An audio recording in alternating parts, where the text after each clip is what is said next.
Son las 2 de la tarde, la 1 en Canarias. Radio María.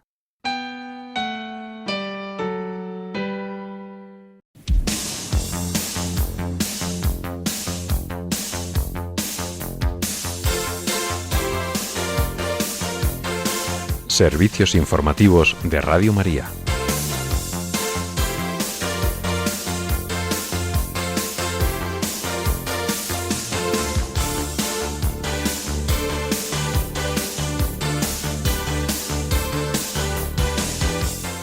Los obispos de Tierra Santa suspenden su asamblea plenaria en Nazaret con motivo de la guerra en Oriente Próximo, mientras en Líbano la Iglesia permanece firme en la fe y unida en oración. Atacados e incendiados 2 petroleros y un portacontenedores en el estrecho de Ormuz, mientras el precio del Brent supera los $100. Y en España Hacienda vigilará este año los pagos digitales, neobancos, influencers, pisos turísticos y grandes fortunas. Estas y otras noticias en el informativo que ahora comenzamos. Buenas tardes.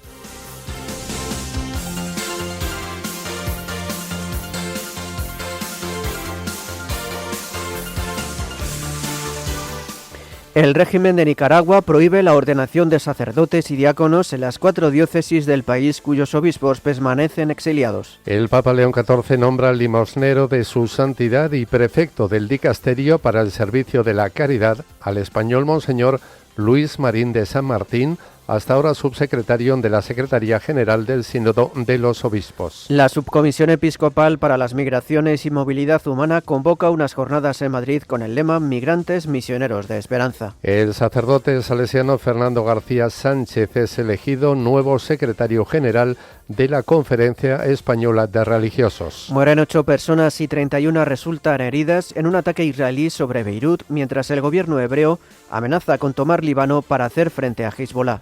Estados Unidos lanza investigaciones comerciales contra la Unión Europea, China y otras economías. En España, la vicepresidenta segunda y ministra de Trabajo afirma que el gobierno prohibirá los despidos por causas energéticas, pero rechaza bajar el IVA de los alimentos al 0%. El Boletín Oficial del Estado publica el decreto que reconoce la sanidad pública para personas extranjeras sin residencia legal. Y en deportes, el Real Madrid vence al Manchester City inglés por 3-0 en la ida de los octavos de final de la Liga de Campeones de Fútbol.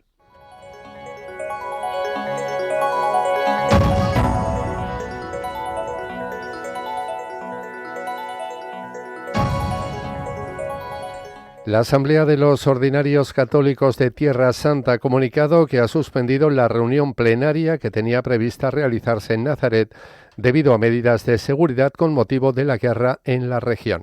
En un comunicado emitido desde Jerusalén, los obispos latinos, melquitas, maronitas, siriacos, armenios, caldeos y de la Custodia de Tierra Santa han explicado que el encuentro se ha realizado de manera virtual para evaluar la situación en las distintas jurisdicciones eclesiales. Los obispos indican que todas las comunidades están sufriendo en mayor o menor medida las consecuencias de la guerra que devasta la región. Al mismo tiempo han destacado el testimonio de los fieles cristianos que, pese a las dificultades, han evitado responder con violencia. En el marco de la Cuaresma, los obispos de Tierra Santa también han invitado a intensificar la oración por la paz. Los prelados afirman que han elevado sus oraciones y sacrificios a Dios, pidiéndole que ilumine los corazones de quienes dirigen las naciones y los guíe por el camino que conduce a la verdadera paz. En el marco de esta dura situación que afronta Oriente Próximo, la Fundación Pontificia Ayuda a la Iglesia Necesitada continúa sosteniendo en la fe a las comunidades cristianas y alentando en la esperanza. En el programa Perseguidos pero no olvidados, dirigido por esta fundación, emitido esta mañana en Radio María, han entrevistado a Elian Abu Fadel, profesora de español en la Universidad de San José de Beirut. Desde allí nos ha informado de cómo está la situación en estos momentos. La guerra afecta a todos los libaneses, cristianos, musulmanes, pero especialmente a los cristianos. Estamos muy preocupados porque estamos desapareciendo progresivamente del país.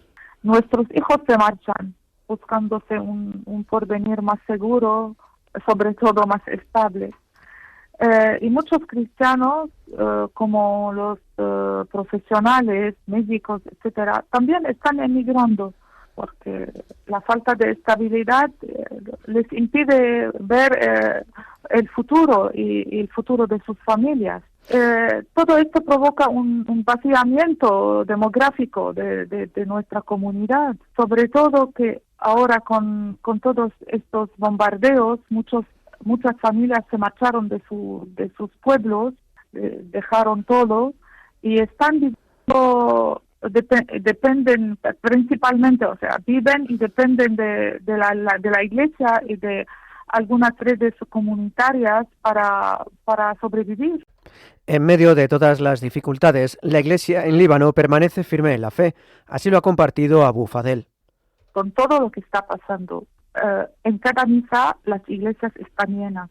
Bajo los bombardeos las iglesias están llenas. Las bombas caen cerca de las iglesias y la gente está rezando, orando y nadie sale.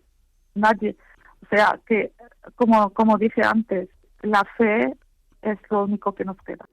Por ello, Elian Abu Fadel ha hecho un llamamiento a la oración. Desde Radio María nos unimos a esta petición con la esperanza de que pronto llegue la paz a esta nación. Entre tanto, las autoridades marítimas del Reino Unido han informado de nuevos ataques con misiles de origen desconocido en el estrecho de Hormuz, los cuales han alcanzado a 2 petroleros que han tenido que ser evacuados por los incendios registrados a bordo y un buque portacontenedores donde también se ha registrado un fuego.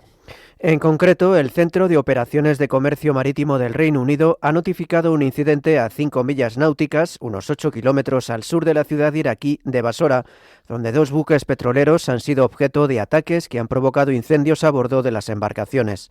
Por otra parte, a 35 millas náuticas, casi 65 kilómetros al norte de Jebel Ali, en Emiratos Árabes Unidos, otro misil ha alcanzado a un portacontenedores, provocando un pequeño incendio a bordo. Cabe recordar que ayer se registraron ataques contra otros 3 buques. Precisamente estos ataques han causado que el precio del crudo Brent de referencia en Europa ha vuelto a superar los $100 por barril durante la primera hora de esta mañana. El barril del petróleo Brent ha subido un 8,31% alrededor de las 4 menos cuarto de la madrugada y se situaba en los $100,29 en horas de negociación en Asia, después de situarse ligeramente por debajo de los $92 al cierre de la sesión del mercado de futuros de Londres, pese a que la Agencia Internacional de Energía anunciase que liberará una parte de sus reservas estratégicas. El Brent acabó al alza incluso después de que una treintena de países de la Agencia Internacional de Energía anunciasen que van a sacar al mercado 400 millones de barriles de sus reservas estratégicas para compensar las pérdidas de abastecimiento por la interrupción del tráfico marítimo por el estrecho de Hormuz. Mientras tanto, decenas de personas han muerto y otras tantas han resultado heridas a causa de un bombardeo contra una instalación de las Fuerzas de Movilización Popular, una coalición de milicias integradas en las Fuerzas de Seguridad de Irak, en la provincia de Anbar, sin que por ahora esté claro quién ha llevado a cabo el ataque.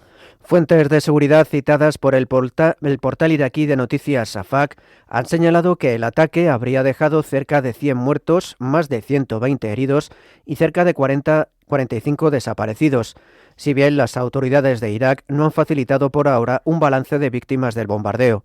El lugar alcanzado pertenece al grupo Ansar al-Aufiyya, parte de la 19ª Brigada de las Fuerzas de Movilización Popular, una organización paraguas de decenas de milicias, muchas de ellas proiraníes, que son parte de las Fuerzas Armadas iraquíes, si bien hay denuncias sobre el peso de Irán en la toma de decisiones de muchos de sus grupos. Y en España, la agencia tributaria aprovechará este año todo el potencial de la nueva información financiera disponible para reforzar el control del negocio digital y las rentas y los patrimonios ocultos, así como la lucha contra la economía sumergida, al tiempo que estrechará la vigilancia sobre las operaciones con la neobanca y vigilará la tributación de los creadores de contenido o influencers, así como sus domicilios fiscales. Estos son los principales objetivos de la agencia tributaria para este año, recogidos en el Plan de Control Tributario de este año, publicado en el Boletín Oficial del Estado. El organismo recuerda que desde este año podrá contar con las nuevas declaraciones informativas mensuales que deberán llevar a cabo los bancos sobre los cobros con tarjeta y en todo tipo de cuentas financieras, lo que permitirá mejorar el control de las posibles ocultaciones de actividades empresariales, el uso de sociedades pantalla y otro tipo de entidades instrumentales utilizadas en el marco de las tramas de IVA.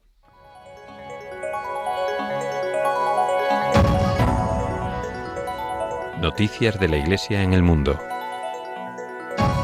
En Nicaragua, el régimen de este país ha prohibido la ordenación de sacerdotes y diáconos en 4 diócesis del país, en concreto las de los obispos que permanecen exiliados. Se trata de las diócesis de Jinotega, Ciuna, Matagalpa y Estelí. En noviembre de 2024, el obispo de Jinotega y presidente de la Conferencia Episcopal de Nicaragua, Monseñor Carlos Herrera, fue expulsado del país tras criticar a un alcalde afín al régimen que había interrumpido una misa con música a alto volumen. Meses antes, en julio de ese año, había ordenado a un sacerdote y 7 diáconos en la diócesis vecina de Matagalpa. En declaraciones a Ciprensa, sacerdotes que se encuentran en el exilio han indicado que el gobierno está influyendo en las ordenaciones y aseguran que se ha incrementado la vigilancia sobre los sacerdotes. Además, añaden que en las diócesis que no tienen obispo, la vigilancia es todavía más extrema para evitar que otro obispo de otra diócesis venga a celebrar algo. Según han informado estos presbíteros en el exilio, actualmente hay 7 candidatos al sacerdocio en Ciuna que concluyeron sus estudios el año pasado, más otro grupo que terminó en 2024, todos ellos a la espera de ser ordenados. No obstante, afirman que a pesar de esta situación, la persecución parece no haber afectado que nuevas vocaciones entren a los seminarios. Más noticias. El Papa León XIV ha nombrado limosnero de su santidad y prefecto del dicasterio para el servicio de la caridad a Monseñor Luis Marín de San Martín, religioso agustino español y hasta ahora subsecretario de la Secretaría General del Sínodo de los Obispos. Como ha comunicado la Santa Sede, este nombramiento le confiere también la dignidad de arzobispo. Monseñor Marín sustituirá en esta responsabilidad al cardenal polaco Konrad Krajewski, quien ha ejercido este cargo desde 2018 y que a su vez ha sido nombrado nuevo arzobispo metropolitano de Łódź, en Polonia. En declaraciones a medios vaticanos, el nuevo prefecto ha agradecido al Papa su confianza. Monseñor Marín ha reiterado su fidelidad al sucesor de Pedro, asegurando que empeñará todas sus fuerzas en esta nueva misión. A su vez, Monseñor Luis Marín ha manifestado su esperanza de continuar la esforzada y magnífica tarea, ha dicho, realizada por el cardenal Konrad Krajewski en estos años. Su deseo en estos momentos es poner a los pobres en el centro y dejarse interpelar por su grito, que es el de Cristo. El prelado ha subrayado que como cristiano y pastor debe revelar el verdadero rostro del amor divino. Por otro lado, les informamos de que la Secretaría General del Sínodo ha publicado el tercer informe final de los grupos de estudio creados por el Papa Francisco tras la primera sesión de la 16ª Asamblea General Ordinaria del Sínodo de los Obispos. El tema de estas reflexiones ha sido la participación de las mujeres en la vida y el gobierno de la Iglesia. Este informe consta de 3 partes. La primera ofrece una breve reconstrucción de la historia del grupo de estudio y su método de trabajo. La segunda es una síntesis razonada de los temas surgidos durante el estudio sinodal. Presenta una reflexión que parte desde abajo, escuchando la experiencia y las contribuciones de las mujeres que ejercen funciones de responsabilidad en la Iglesia, para discernir lo que el Espíritu Santo está obrando e inspirando. Por último, la tercera parte consiste en un apéndice de catalogación del material que el dicasterio ha recibido y recopilado. La Secretaría General continuará publicando los restantes informes finales. Las propuestas que los dicasterios elaboren a partir de estos documentos serán presentadas al Santo Padre, quien las evaluará y podrá determinar su aprobación. Nos trasladamos a Malta, donde hoy concluye el encuentro de responsables de catequesis del sur de Europa. Hasta allí han acudido representantes de Italia, Portugal, Malta y también desde España, con la participación del obispo de Asidonia Jerez, Monseñor José Rico Pavés, como presidente de la Comisión Episcopal para la Evangelización, Catequesis y Catecumenado de la Conferencia Episcopal Española. Este encuentro tiene como objetivo compartir experiencias y reflexionar conjuntamente sobre la iniciación cristiana y la misión catequética en los distintos contextos eclesiales de Europa. Durante las sesiones de trabajo, los participantes han compartido la realidad de la catequesis en sus respectivos países, así como una reflexión sobre el ministerio del catequista y su desarrollo en los distintos contextos eclesiales. Además, han celebrado varias Eucaristías en lugares significativos de la Iglesia en Malta, como la Gruta de San Pedro en Rabat, la Catedral de Medina o la Iglesia Colegiata de San Pablo en La Valeta. El encuentro concluye hoy con una sesión final dedicada a la puesta en común de los proyectos catequéticos que están desarrollando las distintas conferencias episcopales, fortaleciendo así la colaboración y el intercambio pastoral entre las iglesias de estos países. El año pasado este encuentro tuvo lugar en la diócesis de Asidonia Jerez, lo que supuso una ocasión para mostrar la realidad pastoral y catequética de la Iglesia diocesana a los responsables de catequesis de estos países europeos.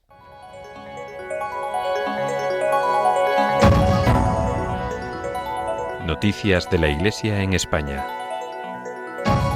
La Subcomisión Episcopal para las Migraciones y Movilidad Humana de la Conferencia Episcopal Española ha convocado las próximas jornadas de delegados y agentes de pastoral con personas migrantes. Se celebrarán del 20 al 22 de marzo en la Casa de Ejercicio San José del Escorial en Madrid. Bajo el lema Migrantes, Misioneros de Esperanza, el encuentro reunirá a responsables diocesanos, agentes de pastoral y especialistas para reflexionar sobre la realidad migratoria y el compromiso de la Iglesia en la acogida y acompañamiento de las personas inmigrantes. Las jornadas comenzarán el viernes 20 de marzo por la tarde. La sesión inaugural contará con la participación del obispo de Mondoñedo, Ferrol, y presidente de la Subcomisión Episcopal para las Migraciones y Movilidad Humana, Monseñor Fernando García Cadiñanos. Durante esos 3 días habrá distintas ponencias de expertos en la materia y habrá mesas redondas para compartir experiencias. Todo ello acompañado de momentos de oración y la celebración de la Eucaristía. También les informamos de que el Consejo General de la Conferencia Española de Religiosos, CONFER, ha nombrado al sacerdote salesiano Fernando García Sánchez como nuevo secretario general para el cuatrienio 2026-2030. Asumirá este servicio el 1 de septiembre, sustituyendo así al religioso Jesús Miguel Zamora, de los Hermanos de las Escuelas Cristianas, La Salle, quien asumió este cargo en septiembre de 2017 y que seguirá ejerciendo el cargo hasta la toma de posesión del padre Fernando García, que será el 31 de agosto. El padre Fernando García es en la actualidad superior mayor de la Inspectoría Salesiana Santiago el Mayor hasta el próximo 2 de mayo. Ha sido miembro del Consejo Provincial y coordinador inspectorial de Escuelas de Salesianos Santiago el Mayor. Hizo su primera profesión religiosa en Arévalo en 1993 y fue ordenado sacerdote en Madrid en 2004. El nuevo secretario general obtuvo la licenciatura en Filosofía y Letras en la Universidad Pontificia de Salamanca y el bachillerato en Teología en la Universidad Pontificia Salesiana de Roma, donde también cursó estudios de pastoral juvenil. Ha sido coordinador de pastoral, director del Centro Juvenil y coordinador de deportes en la Casa Salesiana de Soto del Real, así como director de Salesianos Aranjuez y Salesianos Atocha. Cambiamos de asunto y comienza en Albacete la 8ª Semana de Música Sacra. Está organizada por la Junta de Cofradías y Hermandades de la Semana Santa junto a Cultural Albacete. El ciclo ofrece 9 conciertos en la Catedral, en la Parroquia de la Purísima, en la de Nuestra Señora de Fátima y en el Teatro de la Paz. El objetivo es acercar la música sacra a la ciudadanía y preparar el ambiente previo a la Semana Santa. La iniciativa, que en sus 7 ediciones anteriores reunió a más de 35.000 espectadores, cuenta este año con la participación de la orquesta y coros del Conservatorio Superior de Música de Castilla-La Mancha. Intervienen también el coro profesional Tomás de Torrejón y Velasco, el ensemble Medrano, la Banda Sinfónica Provincial de Albacete, la Unión Musical Ciudad de Albacete y diversos coros juveniles y agrupaciones locales. Asimismo, durante la semana se entregará el reconocimiento Francisco Grau al mérito musical al periodista Antonio Díaz Gómez del diario La Tribuna de Albacete por su labor de difusión de este ciclo y de las actividades relacionadas con la Semana Santa.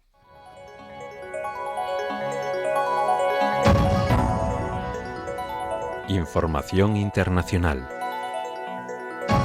8 personas han muerto y otras 31 han resultado heridas esta pasada madrugada en un ataque israelí contra una zona de playa de Beirut con una alta presencia de desplazados en el peor ataque contra la capital libanesa desde el inicio de la ofensiva aérea de Israel hace más de 10 días.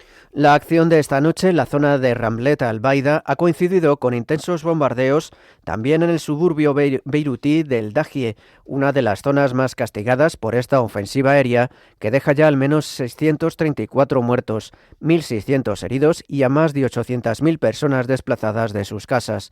El ejército israelí asegura que en el ataque de esta noche ha alcanzado 70 objetivos en la zona de Beirut, incluyendo oficinas del partido milicia libanés Hezbollah y cuarteles de la Guardia Revolucionaria iraní, en concreto instalaciones de almacenamiento de armas y el cuartel general de las Fuerzas Aéreas de la Guardia Revolucionaria iraní. Mientras tanto, el gobierno de Israel ha amenazado con tomar Líbano para hacer frente a la amenaza de Hezbollah en medio de su campaña de bombardeos e incursiones terrestres en respuesta al disparo de proyectiles por parte del grupo paramilitar. El ministro de Defensa hebreo, Israel Katz, ha manifestado que ha avisado al presidente de Líbano, Joseph Ayoun, de que si su gobierno no sabe cómo controlar su territorio y evitar que Hezbollah dispare contra Israel, este país controlará el territorio libanés. Así ha desvelado órdenes al ejército para que se prepara para expandir las actividades en Líbano y restaurar la paz y la seguridad en las comunidades del norte de Israel. Seguimos en Tierra Santa, ya que un grupo de colonos ha incendiado una mezquita en una localidad situada en Cisjordania, un asalto en el que además han realizado pintadas racistas en sus muros y que se ha saldado sin víctimas. La mezquita de Mohammad Fayyad, que ha sido parcialmente incendiada, se encuentra situada en la localidad de Duma, al sur de Nablus. Fuentes locales citadas por la agencia palestina de noticias Wafa han afirmado que las llamas han sido controladas antes de que se extendiera por el edificio. El Ministerio de Donaciones Religiosas ha advertido sobre el aumento de los ataques incendiarios contra mezquitas en Cisjordania y ha lamentado que esto tenga además lugar en pleno Ramadán. El ataque ha tenido lugar apenas unas horas después de que 8 países musulmanes, Arabia Saudí, Egipto, Emiratos Árabes Unidos, Indonesia, Jordania, Pakistán, Qatar y Turquía condenaran el continuado cierre por parte de las autoridades israelíes de la mezquita de Al-Aqsa en Jerusalén bajo el pretexto de la seguridad. Los países firmantes han destacado que estas restricciones al acceso en la ciudad vieja de Jerusalén y sus lugares de culto constituyen una flagrante violación del derecho internacional y del derecho internacional humanitario, así como del statu quo histórico y jurídico y del principio de libertad de acceso sin restricciones a los lugares de culto. Estos 8 países han reclamado a Israel que ponga fin al cierre de la mezquita de Al-Aqsa y que retire las restricciones al acceso a la ciudad vieja de Jerusalén. Además, han pedido a la comunidad internacional que adopte una postura firme que obligue a Israel a detener sus violaciones y prácticas ilegales contra lugares santos musulmanes y cristianos en Jerusalén. Terminamos la crónica internacional. El gobierno de Estados Unidos ha iniciado investigaciones sobre las acciones, políticas y prácticas de la Unión Europea y 15 países, entre los que se incluyen China, Singapur, Suiza, Noruega, Corea del Sur, Japón y la India. Esto podría permitir a la administración Trump imponer gravámenes a las importaciones de estas economías después de que el Tribunal Supremo declarase ilegales los aranceles recíprocos de abril de 2025. La oficina del representante comercial de Estados Unidos, Jamieson Greer, ha indicado que estas investigaciones contra algunos de sus principales socios comerciales examinarán las acciones, políticas y prácticas de estas economías en relación con el exceso de capacidad y producción estructural en los sectores manufactureros. De tal modo, determinarán si dichas acciones, políticas y prácticas son irrazonables o discriminatorias y si obstaculizan o restringen el comercio estadounidense.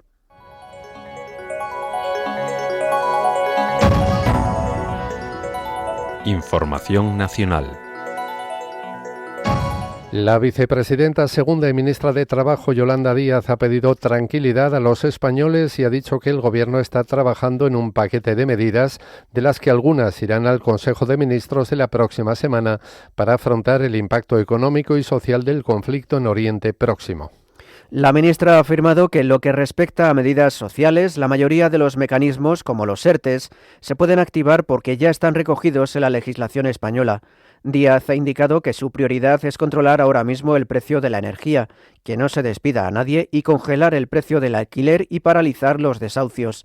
Con respecto a la rebaja del IVA de los alimentos al 0%, sugerido por el presidente de Mercadona, Juan Roig, la vicepresidenta segunda se ha opuesto porque opina que no serviría nada más que para ensanchar los márgenes empresariales del sector de la distribución. Por otro lado, el juez de la Audiencia Nacional, Santiago Pedraz, ha requerido a la Unidad Central Operativa de la Guardia Civil el material intervenido en los registros efectuados en diciembre en casa de la exmilitante socialista Leire Díez para realizar un filtro del mismo en el marco de la causa secreta que investiga presuntas irregularidades en contratos de empresas públicas y entidades dependientes de la Sociedad Estatal de Participaciones Industriales. El magistrado ha solicitado los efectos requisados en los registros al objeto de salvaguardar aquellos datos que no tengan que ver con la causa.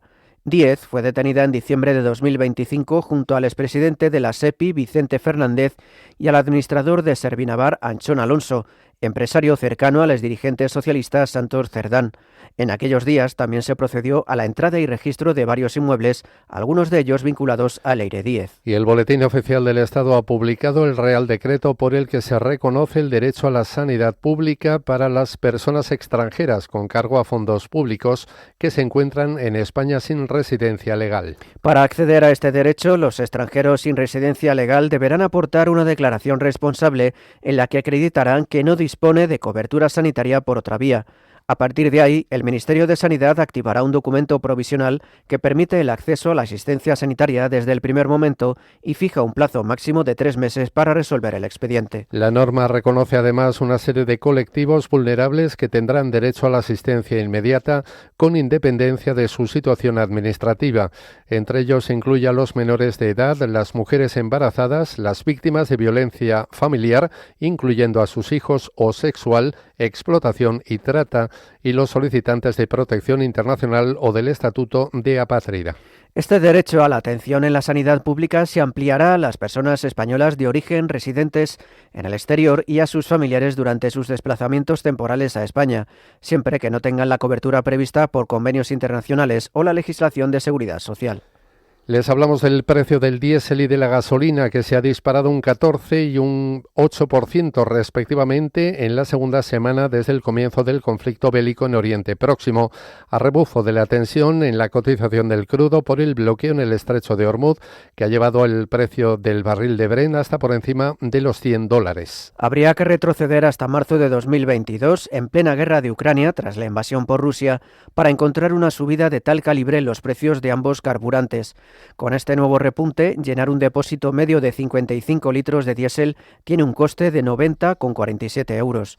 Por su parte, para los vehículos de gasolina, llenar un depósito medio supone un desembolso actualmente de unos 88 euros.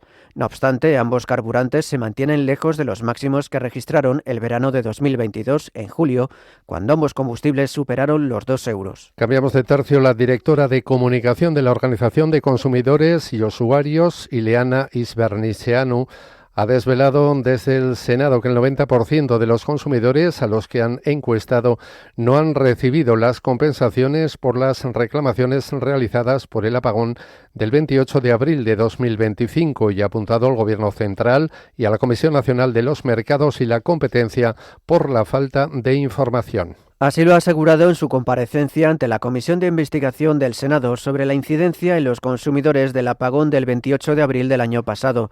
Según los últimos datos de la organización, de las 7.000 reclamaciones que la organización ha recibido, el 90% sigue sin compensar. Según ha desvelado, la OCU ha recibido principalmente 3 reclamaciones derivadas del apagón: los daños en electrodomésticos, la comida perdida por la nevera y los congeladores apagados y los de aquellos contratos que no pudieron realizarse. Y ya por último, el Gobierno de Canarias, en coordinación con el País Vasco, ha solicitado al presidente del Gobierno de España, Pedro Sánchez, la celebración lo antes posible de una conferencia de presidentes extraordinaria para coordinar y abordar las consecuencias de la guerra en Oriente Próximo. Así lo ha adelantado el presidente regional Fernando Clavijo en declaraciones a los medios antes del comienzo de la última jornada del debate del Estado de la Nacionalidad Canaria. De este modo, y a pesar de que ambas comunidades autónomas establecerán medidas ante los probables efectos del conflicto en Oriente Próximo, las regiones han solicitado al Ejecutivo Nacional, a través de una misiva, la convocatoria de una conferencia de presidentes extraordinaria para coordinar la actuación de la Administración del Estado con la de las comunidades autónomas.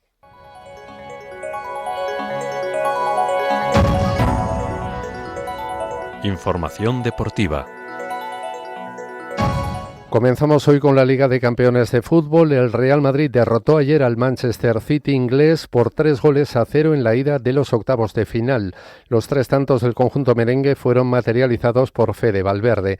El jugador uruguayo se convierte de esta forma en el segundo centrocampista en la historia del Real Madrid, también lo hizo Pirri, en conseguir un hat-trick en la máxima competición continental a nivel de clubes. Por otro lado, el tenista español Carlos Alcaraz se ha clasificado para los cuartos de final del torneo de Indian Wells en Estados Unidos, primer Masters 1000 del año, después de doblegar al noruego Casper Ruud en 2 sets por 6-1 y 7-6. El murciano, campeón del Abierto de Australia y del torneo ATP 500 de Doha esta temporada, no ha dado opción al jugador nórdico. Alcaraz se jugará su pase a semifinales con el británico Cameron Norrie. Además, la selección española femenina de baloncesto ganó ayer por un rotundo 99-50 Nueva Zelanda en partido correspondiente a la primera jornada del torneo clasificatorio para el próximo Mundial que se está disputando en San Juan de Puerto Rico. Por parte del equipo que dirige Miguel Méndez, destacaron el alero María Conde y la pívot Megan Gustafsson, que anotaron 12 y 20 puntos respectivamente. Y por último, la esquiadora española Audrey Pascual no podrá optar a su cuarta medalla en los Juegos Paralímpicos de Invierno tras caerse en la primera manga del gigante de la categoría de deportistas que compiten sentadas. Por su parte, la leonesa María Martín Granizo finalizó novena, mientras que Iraide Rodríguez acabó en la 14ª plaza y Alejandra Requesens concluyó 13ª en la categoría de deportistas con discapacidad visual.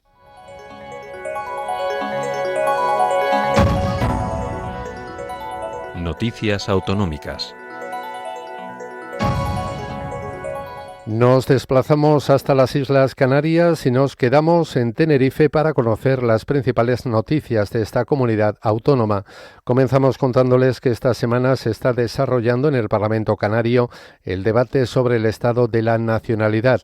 Conectamos con nuestro compañero Luis Martín para que nos amplíe más información sobre este debate. Muy buenas tardes.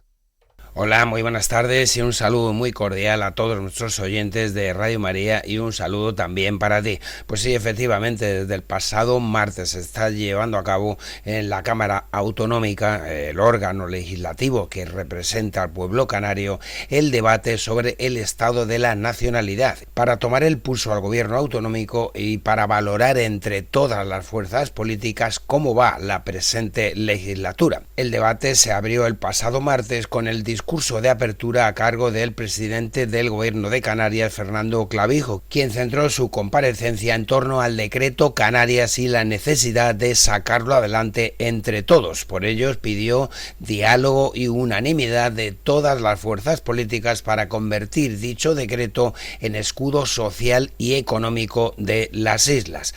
Continuaba Clavijo apelando a la unión porque de esta manera es más fácil, decía, alcanzar las metas por muy difícil que parezcan. Tenemos por delante 4 grandes acuerdos que hay que completar, como son la financiación autonómica, la condonación de la deuda, el nuevo marco financiero plurianual en Europa para los próximos años 2028-2034 y el mencionado anteriormente, el decreto Canarias. Estos 4 pilares, señalaba Clavijo en su intervención con una duración en torno a los 90 minutos, son la base en la que avanzará el escudo económico y social del archipiélago. No le faltaron palabras para posicionarse de forma firme y contundente en contra de la guerra, que nos trae, decía, a todos un desorden repleto de incertidumbres y donde impera la ley del más fuerte. Por ello apelamos, manifestaba el presidente canario Fernando Clavijo, que alcanzar acuerdos no es debilidad, es una fortaleza. El discurso de apertura lo cerró el presidente con 10 compromisos públicos para la recta final de la legislatura, desde un apoyo real a los autónomos, una vivienda pública al servicio de los canarios, pasando por una movilidad con derecho por la insularidad, una implementación del reto migratorio o herramientas para que la agricultura sea más eficiente. Y Las Palmas de Gran Canaria presenta su candidatura para ser la capital europea de la cultura para el año 2031. Danos más detalles, Luis.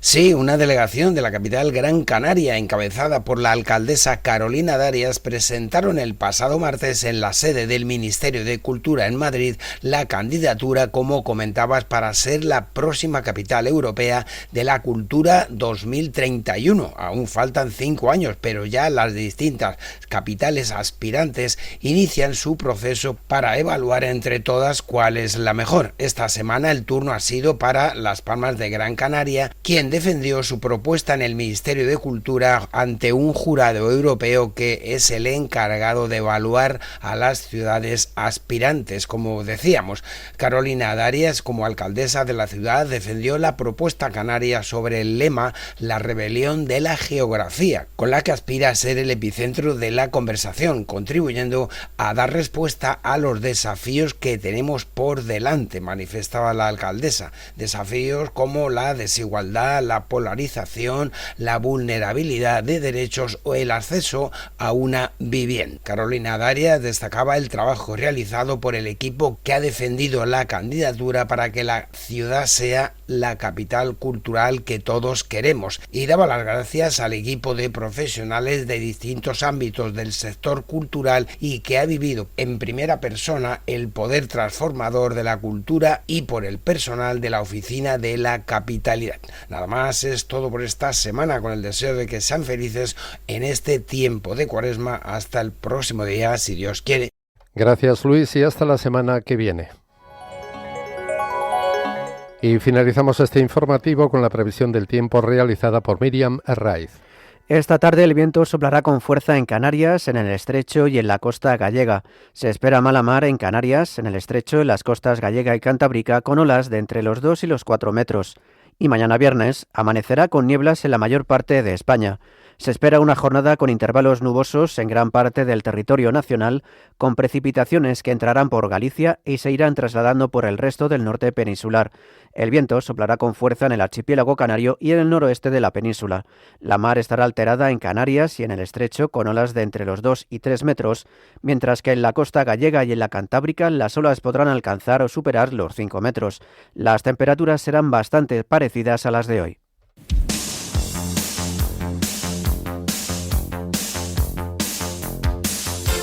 Es todo por ahora. Los hemos acompañado en la redacción Cristina Abad y Mónica Martínez, y en los micrófonos Javier Pérez y Juan Manuel González. Más noticias a las 10 de la noche, las 9 en Canarias.